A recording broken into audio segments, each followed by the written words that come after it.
Québec, les plus célèbres sont certainement celles d'Asbestos en 1949, celle de Radio-Canada en 1959 ou encore celle du Journal de Montréal en 2009.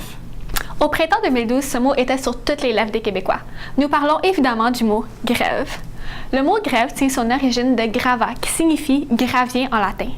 Il apparaît dans la langue française au 19e siècle afin de désigner un terrain constitué de sable et de gravier au bord de l'eau.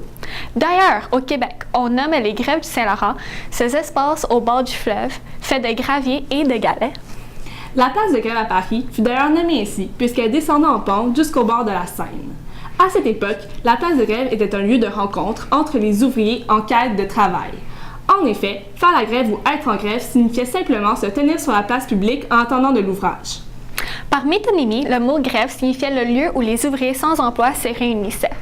Le sens actuel de grève vient de la locution « mettre un patron en grève » qui signifiait refuser de travailler pour lui.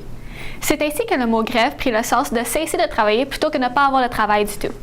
Georges Sorel, un philosophe du 19e siècle, explique « C'est dans les grèves que le prolétariat affirme son existence ».